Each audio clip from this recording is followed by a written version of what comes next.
जी ने कह दिया, तुम लोग मेरे लाला की बदनामी करती हो रोज रोज घर में आकर के, मोय तुम लोगन पे भरोसा ना आए। यदि मेरे लाला ने तुम्हारे घर में चोरी करी है तो वहां को प्रमाण दो। जिस दिन तुम लोग प्रमाणित कर दोगी उस दिन मोय भरोसा है जाएगा कि लाला ने चोरी करी।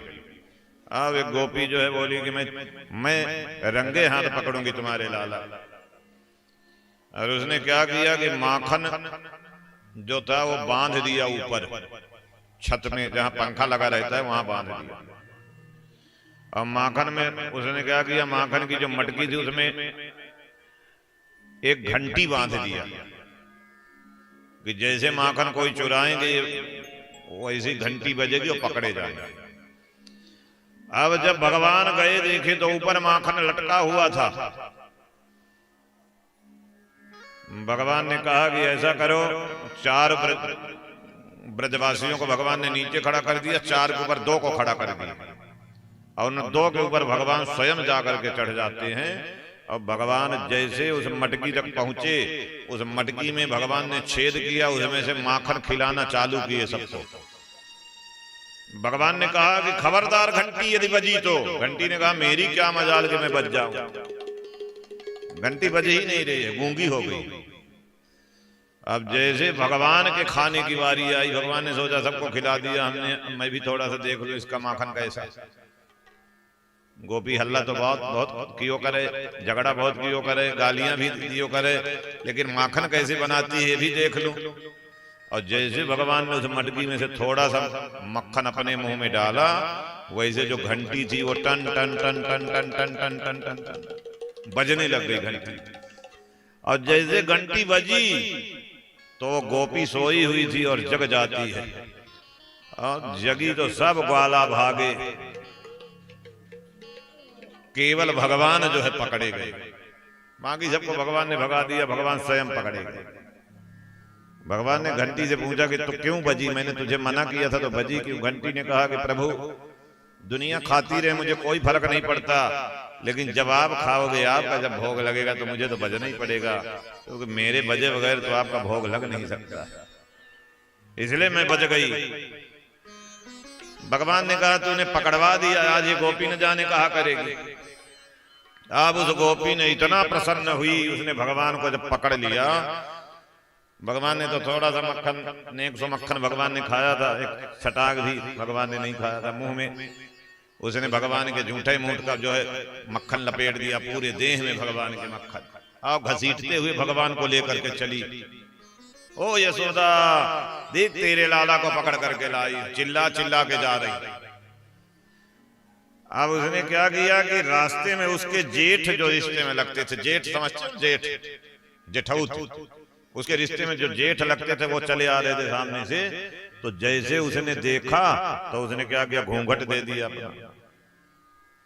थोड़ी दूर गई, फिर जब जेठ निकल गए फिर घूंघट उठा लिया उसने। फिर थोड़ी देर गई तो उधर से उसके एक ससुर लगते थे वो चले आ रहे थे, फिर उसने घूंघट नीचे किया। लेकिन वो क्रोध में थी, भगवान को पकड़ करके रखी थी, इतना क्रोध में थी कि उसको जो है ये घूंघट बार बार ऊपर नीचे करने में भी उसको जो है गुस्सा आ रहा था। और उसने क्या किया कि सोचा कि बार बार कौन ऊपर नीचे करेगा, एक ही बार में उसने लंबा घूंघट किया। बोली अभी ये घूंघट यशोदा के द्वार पर ही खुलेगा। अब भगवान को घसीटते हुए लेकर के जा रही। भगवान ने कहा अरे गोपी ने धीरे धीरे चल, पकड़ तो लिया ही तुमने, अब इतने जोर जोर से काहे घसीट रही है, दर्द है रहो। भगवान के साथ साथ भगवान के जितने ग्वाल वाला सखा है सब जो है पीछे पीछे लगे हुए। और जिस गोपी ने भगवान को पकड़ रखा उसका बेटा जो है वो भी साथ में है। भगवान ने बीच रास्ते में उस गोपी से कहा गोपी मेरे हाथ दुखने लग गयो, तो ऐसो करके यह हाथ को छोड़ करके इस हाथ को पकड़ ले, दूसरे हाथ को पकड़ ले मेरे। अब उसने घूंघट दिया हुआ था, जैसे उसने भगवान का हाथ छोड़ा और बोली ला दूसरो हाथ अपनो, वैसे भगवान ने क्या किया कि अपने हाथ के जगह में उसके बेटे का हाथ उसको पकड़ा दिए भगवान। वो घूंघट दे करके घसीटती हुई अपने बेटे को लेकर के जा रही। ये देखो अपने बेटे को घसीटती हुई लेकर के जा रही है। और जैसे जो है वो यशोदा जी के घर पहुंची, उससे पहले भगवान जो है 60 कट रास्ता पकड़े और सीधा भगवान उससे पहले पहुंचे। मैया यशोदा से बोले मैया सावधान है जा। मैया ने कहा भाई अरे एक गोपी पागल है गई। मैया ने कहा कैसे पागल है? बोले वो अपने छोरा को हाथ पकड़ के घसीटती हुई ला रही है, बोल रही कि कृष्ण को पकड़ लियो, कन्हैया को पकड़ लियो, कन्हैया को पकड़ लियो, ऐसे बोल रही। मैया ने कहा अच्छा पागल है गई? बोले मैया ने कहा मैं उसको पागल पर उतारूंगी, तो टेंशन मत ले। अब मैया ने एक मोटा सा डंडा उठाया, 2.5 हाथ का डंडा। अब मैया ले करके डंडा दरवाजे पे खड़ी हो गई। बोल लाला तू चिंता करने की तो जरूरत नहीं, तू चल मेरे साथ। कन्हैया बोले मैया मुझे बहुत डर लग रही, मैं अंदर ही रहूंगा, बाहर ना जाऊंगा। कई बार गोपी ने कछु करवर दियो तो फिर बड़ी गड़बड़ी हो जाएगी। भगवान जो है ऐसे नाटक कर रहे।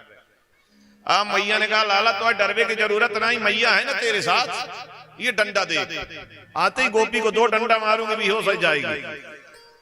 अब जब गोपी आई है अपने बेटे को घसीटते हुए आकर के, जैसे ओ मैया ओ यशोदा खोल दरवाजा। अब मैया ने जो है पहले डंडा लेकर खड़ी थी। मैया ने कहा अरे कहा भजो ने शांत है जा, इतने जोर जोर से हल्ला कर रही। उस गोपी ने कहा देख तेरे लाला को पकड़ करके लाई। मैया ने कहा मुझे सब मालूम है, तू पागल है गई, तेरो दिमाग खराब है गयो। अरे तो घूंघट खोल करके देख तो पहले कौन को हाथ पकड़ करके रखी है। और जैसे उसने घूंघट खोला तो देखा तो उसके हाथ में उसके बेटे का हाथ था। अब वो गोपी तो बहुत आश्चर्यचकित हो गई, हे भगवान ये कैसे हो गया? पकड़ा तो कृष्ण को ही था, ये बदल कैसे गए? जादू टोना भी जानता है क्या? क्या कर दिया इसने, कैसे बदल दिया? अब इतने में जब गोपी अचंभी होकर के खड़ी थी, तब भगवान अंदर से निकले और अंदर से निकल करके यशोदा जी के बगल में खड़े हो गए भगवान। और उस गोपी का भगवान ने इशारा किया तो मोह पकड़वे चलिए। अरे मोह तू कैसे पकड़ पाएगी? भगवान ने उसको इशारे से जो है जीभ निकाल करके भगवान उसको गुस्सा दिलाए। वो गोपी भी जो है बहुत क्रोधित हो गई और चुपचाप लौट गई, बोल नहीं पाई कुछ। उसने सोचा कि इतनी मुश्किल से मैंने इतनी योजना बना के पकड़ी, फिर भी ये छूट गया। अब भगवान भी जो है बोले कि इस गोपी ने पकड़ा, मुझे घसीटते हुए लाई, भले आधी दूर तक ही लाई, इसने जो किया है उसका बदला लूंगा। अब भगवान गए, रात्रि का समय, गोपी सोई हुई थी अपने घर में, साथ में उसकी लड़की सोई थी छोटी सी, और वहीं बगल में उसके पति की खाट बिछी हुई थी, पति सोए हुए थे, बड़ी बड़ी दाढ़ी थी। भगवान ने क्या किया, उसकी दाढ़ी पकड़ी और उस गोपी के चोटी से भगवान ने बाल से कस करके भगवान ने बांध दिया। जो उसकी बेटी सोई थी बगल में, उसके कान में भगवान जा करके बोले हौवा। और जैसे भगवान ने हौवा किया तो वो जो है कन्या रोने लगी, उसकी बेटी, हौवा आयो हौवा आयो हौवा हुआ हुआ। अब वो जो है उठी बड़े जोर से हड़बड़ा कर, यार कहा भयो कहा भयो। जैसे उठी तो उसके पति की दाढ़ी खींची। अब उसके पति भी उठ गए और दाढ़ी पकड़ करके पति अपनी खींच रहे अपनी तरफ। अब पति बोले कहा कर रही कहा कर रही, और वो भी अपने बाल पकड़ के खींचा है, कहा कर रहे हो कहा कर रहे हो। दोनों जो है एक दूसरे को खींच रहे। बड़ी मुश्किल से उसने जैसे तैसे करके जब दिया जला करके देखा, तब तक तो पति के दाढ़ी के आधे से ज्यादा बाल उखड़ गए थे। पति के दाढ़ी के आधे बाल साफ। अब जब जो उसने दिया जलाया तो देखा खिड़की में भगवान खड़े हुए थे। भगवान को उसने देखा, उसने भगवान जो है बोले कि देख तूने मुझे घसीटा था, मैंने बदला ले लिया, तेरे पति की आधी दाढ़ी मैंने उखाड़ दी, अब दोबारा मौते पंगा लेगी तो ये जो बची हुई दाढ़ी है वो भी उखड़ जाएगी। हाँ, भगवान वहां से भागे, अपने महल में आ गए। ऐसे भगवान जो है लीला करते हैं।